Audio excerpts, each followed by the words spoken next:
ಲೋಕಸಭಾ ಚುನಾವಣೆಯಲ್ಲಿ ರಾಜ್ಯದ 28 ಲೋಕಸಭಾ ಕ್ಷೇತ್ರಗಳಲ್ಲಿ ಸ್ಪರ್ಧೆ ಮಾಡುವುದಾಗಿ ಉತ್ತಮ ಪ್ರಜಾಕೀಯ ಪಕ್ಷದ ಸ್ಥಾಪಕ ರಿಯಲ್ ಸ್ಟಾರ್ ಉಪೇಂದ್ರ ಈಗಾಗಲೇ ಘೋಷಣೆ ಮಾಡಿದ್ದಾರೆ. ಈ ಹಿನ್ನೆಲೆ ಪಕ್ಷದ ಸಂಸ್ಥಾಪಕ ನಟ ಉಪೇಂದ್ರ ಅವರು ಇಂದು ಹುಬ್ಬಳ್ಳಿಗೆ ಭೇಟಿ ನೀಡಲಿದ್ದು, ಪಕ್ಷದ ಕಾರ್ಯಕರ್ತರು, ಅಭಿಮಾನಿಗಳನ್ನ ಭೇಟಿ ಮಾಡಿ ಉತ್ತರ ಕರ್ನಾಟಕದಲ್ಲಿ ಪಕ್ಷದ ಸಂಘಟನೆಯ ಕುರಿತು ಚರ್ಚೆ ನಡೆಸಲಿದ್ದಾರೆ ಎಂದು ಹೇಳಲಾಗುತ್ತಿದೆ. ಮಂಗಳವಾರ ನಿಧನರಾದ ಹಿರಿಯ ಸಮಾಜವಾದಿ ಹಾಗೂ ರಕ್ಷಣಾ ಖಾತೆ ಮಾಜಿ ಸಚಿವ ಜಾರ್ಜ್ ಫರ್ನಾಂಡಿಸ್ ಅವರ ಅಂತ್ಯಕ್ರಿಯೆ ಲೋಧಿ ರಸ್ತೆಯಲ್ಲಿರುವ ವಿದ್ಯುತ್ ಚಿತಾಗಾರದಲ್ಲಿ ಗುರುವಾರ ಮಧ್ಯಾಹ್ನ ನಡೆದಿತ್ತು. ಇದೀಗ ಅವರ ಚಿತಾಭಸ್ಮವನ್ನ ಬೆಂಗಳೂರಿನ ಕ್ರಿಶ್ಚಿಯನ್ ಸ್ಮಶಾನದಲ್ಲಿ ಸಮಾಧಿ ಮಾಡಲಾಗುವುದು ಎಂದು ಅವರ ಕುಟುಂಬ ಸದಸ್ಯರು ತಿಳಿಸಿದ್ದಾರೆ. ಜಾರ್ಜ್ ಅವರ ಇಚ್ಛೆಯಂತೆ ಚಿತಾಭಸ್ಮವನ್ನ ಬೆಂಗಳೂರಿನಲ್ಲಿ ಸಮಾಧಿ ಮಾಡಲಾಗುವುದು ಎಂದು ಸಹೋದರ ಮೈಕಲ್ ಫರ್ನಾಂಡಿಸ್ ಹೇಳಿದ್ದಾರೆ. ನಟಿ ರಶ್ಮಿಕಾ ಮಂದಣ್ಣರನ್ನ ಕನ್ನಡ ಚಿತ್ರರಂಗ ನಿರ್ಲಕ್ಷ್ಯ ಮಾಡ್ತಿದೆ ಎನ್ನುವಂತ ಸುದ್ದಿಯೊಂದಕ್ಕೆ ಕಿರಿಕ್ ಪಾರ್ಟಿ ಸಿನಿಮಾದ ನಟಿ ಗರಂ ಆಗಿದ್ದಾರೆ. ನನ್ನನ್ನ ಕೆಟ್ಟದಾಗಿ ಭಾವಿಸಬೇಡಿ, ಆದರೆ ಕನ್ನಡ ಸಿನಿಮಾ ಉದ್ಯಮ ನನ್ನ ಬಗ್ಗೆ ಸಿಟ್ಟಾಗಿದೆ ಎಂದು ಹೇಳಿದ್ದೀರಾ. ಇದನ್ನು ನಂಬಲು ಸಾಧ್ಯವಿಲ್ಲ. ಹೀಗೆ ಮಾತನಾಡಲು ನೀವು ಯಾರು ಅಂತ ಖಡಕ್ ಆಗಿ ತಮ್ಮ ಟ್ವೀಟ್ ಖಾತೆಯಲ್ಲಿ ಪ್ರಶ್ನೆ ಮಾಡಿದ್ದಾರೆ. ಇನ್ನು ರಶ್ಮಿಕಾ ಅಭಿಮಾನಿಗಳು ಕೂಡ ಇದರ ಬಗ್ಗೆ ಆಕ್ರೋಶ ವ್ಯಕ್ತಪಡಿಸಿದ್ದಾರೆ.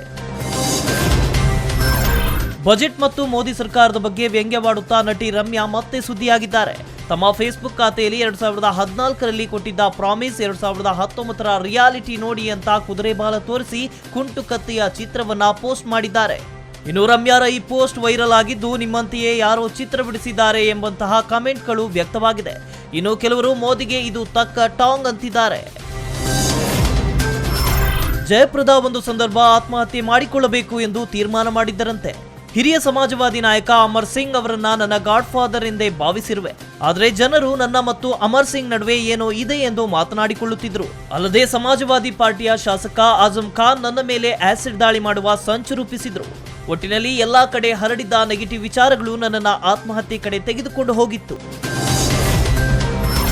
ಪ್ರಯಾಣಿಕನೊಬ್ಬ 10 ರೂಪಾಯಿ ಜಾಸ್ತಿ ಕೊಡ್ಲಿಲ್ಲ ಅಂತ ಆತನ ಮೇಲೆ ಮುಂಬೈನ ಆಟೋ ಡ್ರೈವರ್ನೊಬ್ಬ ಹಲ್ಲೆ ಮಾಡಿದ್ದ. ಈ ವಿಡಿಯೋ ಸೋಷಿಯಲ್ ಮೀಡಿಯಾಗಳಲ್ಲಿ ಸಖತ್ ವೈರಲ್ ಆಗಿತ್ತು. ಆದರೂ ಪೊಲೀಸರು ಕ್ರಮ ಕೈಗೊಂಡಿರಲಿಲ್ಲ. ಹೀಗಾಗಿ ಇಲ್ಲಿನ ಎಂಎನ್ಎಸ್ ಕಾರ್ಯಕರ್ತರು ಆಟೋ ಚಾಲಕರನ್ನ ಹುಡುಕಿ ಕ್ಲಾಸ್ ತೆಗೆದುಕೊಂಡಿದ್ದಾರೆ. ಅಲ್ಲದೆ ಆತನಿಗೆ ಬಹಿರಂಗವಾಗಿ ಬಸ್ಗೆ ಹೊಡೆಸಿದ ಕಾರ್ಯಕರ್ತರು ಕಪಾಳ ಮೋಕ್ಷ ಮಾಡಿದ್ದಾರೆ. ಗ್ರಾಮ ಪಂಚಾಯಿತಿ ಮಾಜಿ ಉಪಾಧ್ಯಕ್ಷನಿಂದ ಪಿಡಿಒಗೆ ಅವಾಚ್ಯ ಶಬ್ದಗಳಿಂದ ನಿಂದಿಸಿ ಕೊಲೆ ಬೆದರಿಕೆ ಹಾಕಿದ ಘಟನೆ ರಾಯಚೂರು ಜಿಲ್ಲೆ ಲಿಂಗಸುಗೂರು ತಾಲೂಕಿನ ಉಪ್ಪರ ನಂದಿಹಾಳದಲ್ಲಿ ನಡೆದಿದೆ.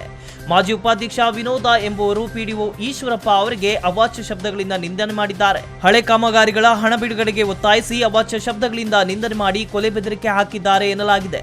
ಈ ಸಂಬಂಧ ಲಿಂಗಸುಗೂರು ಪೊಲೀಸ್ ಠಾಣೆಯಲ್ಲಿ ಪ್ರಕರಣ ದಾಖಲಾಗಿದೆ.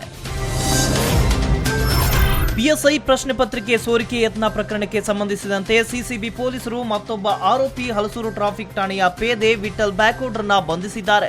Paper leak kingpin Shivakumaraiah Basavaraj Holiyappa ಜೊತೆ ನಿಕಟ ಸಂಪರ್ಕ ಹೊಂದಿದ್ದು, ಪರೀಕ್ಷೆ ಬರೆಯುವ ಅಭ್ಯರ್ಥಿಗಳನ್ನ ಪರಿಚಯಿಸಿ ಅವರಿಂದ ಇಂತಿಷ್ಟು ಹಣ ಎಂದು ಫಿಕ್ಸ್ ಮಾಡಿ ಕಿಂಗ್ ಪಿನ್ಗೆ ಮಾಹಿತಿ ತಲುಪಿಸುತ್ತಿದ್ದ ಆರೋಪ ಈತನ ಮೇಲಿದೆ.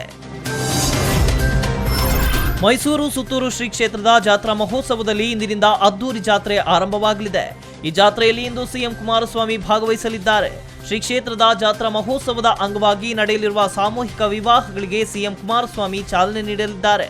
ಇನ್ನು ಹತ್ತೂರು ಜಾತ್ರೆಗಿಂತಲೂ ಸುತ್ತೂರು ಜಾತ್ರೆಯಲ್ಲಿ ಪಾಲ್ಗೊಳ್ಳುವುದು ಕಣ್ಣಿಗೆ ಹಬ್ಬ ಎನ್ನುವ ಮಾತಿನಂತೆ ಸುತ್ತೂರು ಕ್ಷೇತ್ರದಲ್ಲಿ ಸಂಭ್ರಮ ಮನೆ ಮಾಡಿದೆ. ರೋರಿಂಗ್ ಸ್ಟಾರ್ ಶ್ರೀ ಮುರಳಿ ನಟನೆಯ ಭರಾಟೆ ಸಿನಿಮಾದ ಶೂಟಿಂಗ್ ಭರ್ಜರಿಯಾಗಿ ಸಾಗುತ್ತಿದೆ. ನಿರ್ದೇಶಕ ಚೇತನ್ ಸಿನಿಮಾಗಳೆಂದರೆ ಶೂಟಿಂಗ್ನ ಸೆಟ್ಗಳೇ ಮೊದಲ ಅಟ್ರಾಕ್ಷನ್ ಆಗಿರುತ್ತವೆ. ಇದೀಗ ಭರಾಟೆ ಅಂಥದ್ದೇ ಕಲರ್ಫುಲ್ ಸೆಟ್ಗಳಲ್ಲಿ ಅಬ್ಬರಿಸುತ್ತಿದೆ. ಭರಾಟೆಗಾಗಿ ಫಾರ್ಲೆ ಫ್ಯಾಕ್ಟರಿ ಹತ್ತಿರ ಬರೋಬ್ಬರಿ 75 ಲಕ್ಷದ ಸೆಟ್ ನಿರ್ಮಿಸಲಾಗಿದೆ.